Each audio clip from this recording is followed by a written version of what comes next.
Hey, good morning, guys. Welcome back to the Old Barn Homestead here. Just giving you a little update. As you can see, we're filling the water table up, and yeah, just getting ready to see if we can do the initial torch height control calibration and firing the torch for the first time. Got a 1.5 NPT drain ball valve there, and yeah, that was 40 bucks. Not exactly cheap, but hey, you had some questions here. Oh, and I'll show you the hose that I bought to do the drain with, to connect up to that. All right, so here's what I got. It's a 50 feet of pool drain hose. It was not that expensive. It was like $22 or $23 on Amazon Prime, so free 2-day shipping on that. And this is what the people with that I got the table from recommended. If you're not going to put a permanent drain, so you know, I could at a later point come back and run a permanent drain out and just, you know, be able to pop the valve whenever we want and drain it out. But one thing is, I didn't want it, you know, like draining right out at the building here. I want to, you know, be able to extend it way out. So got 50 feet there of that, and I think that'll work pretty good for now. We'll see later on. Got this in as well to replace the one that we stole and moved over here, which is the empty one up there. Yes, yeah, I know it's not really lawsuit worthy. I was just kidding about that.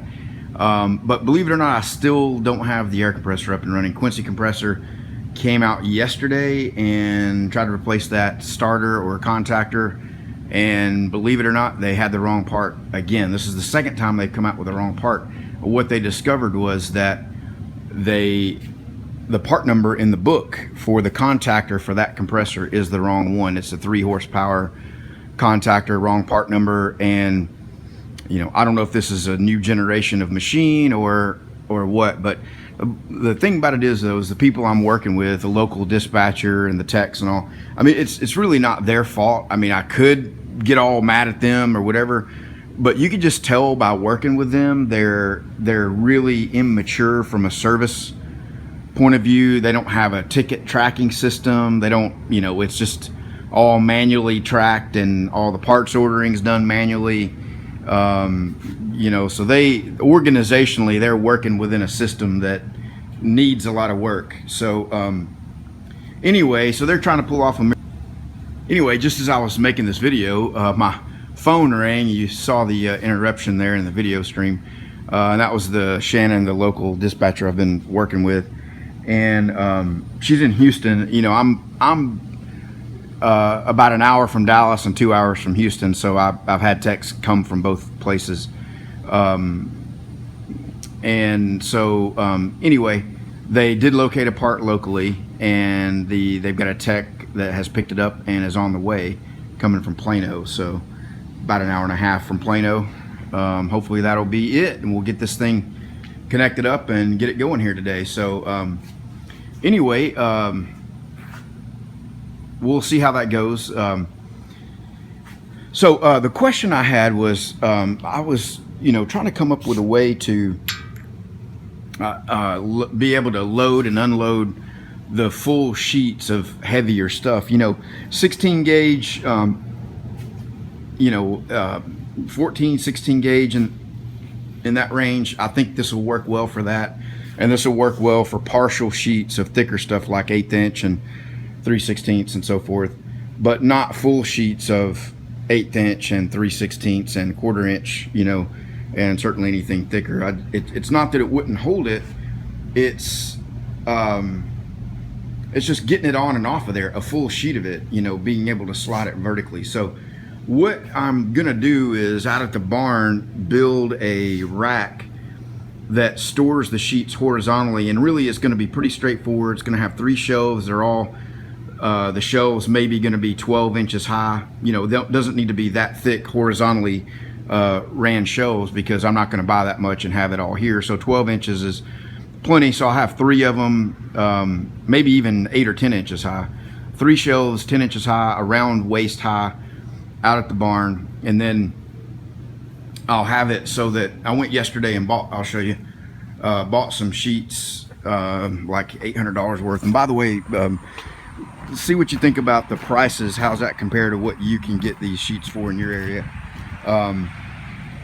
11 gauge I paid, which is, you know, 1/8 inch basically, I paid $79 a sheet, and the 3/16 I paid $94 or $96 a sheet, and I got 4 of each of those on here. So, you know, what I was thinking about doing is building this rack in the barn and then build a little trailer that's, you know, about the same height as my truck, and the shelf would be the same height as well, and have a little winch on the trailer, a hand crank winch, to be able to crank these off onto the trailer. And the same thing, a winch on the rack in there to crank off of either my truck or the trailer, whichever one. And then once they're stored out there, I can back the trailer in, winch them off onto the trailer, and then come around here, you know, back into the door, and then set the trailer off on the tongue of the trailer off on a little dolly, just so that I can push it around and push it over here and back it in here, and then have some rollers along the front that are like those right there, maybe like, I don't know, 4 of them across there that are kind of sitting out, so that when, and then build a little rack in the back here, and have a winch, you know, mounted up in the center, but maybe up, I don't know, 12 inches or so, just to kind of pull the diagonal, to be able to pull sheets off of the trailer onto the table. I mean, I don't know what you guys think is the, if you got pictures or video links to something that's really creative that you think is pretty straightforward to do. The one thing I really want to do is minimize anything in here. You know, I don't want to store anything here. I don't want to put a big structure in here that takes up space, because I'm just fighting against that, you know, fighting against taking up the space. But, and then I'll have these guys here, you know, down the sides a little bit and on the front, just to help, you know, guide it and get it started. The only issue is going to be like pulling it this way. So anyway, you'd be working against the slats, just dragging and popping it across those, and I know those get pretty beat up after a little bit too. So it would be better to drag it on this way across those. It would glide across there a lot easier, you know, and the gantry will go all the way back, and, you know, and parks off the back, you know, so the whole table's exposed. And it's a 4x8 table, but they give you 6 inches extra on the width and the length, so you can fit a 4x8 sheet on there and still have 3 inches all the way around it. So anyway, let me know what you guys think. If you've seen anything, any pictures, any videos. I know a couple people that watch this have plasma tables. Yeah, let me know if you got any ideas on this and the best way to maneuver these sheets around without, you know, a lot of extra work and lifting and wear and tear. Thanks, guys.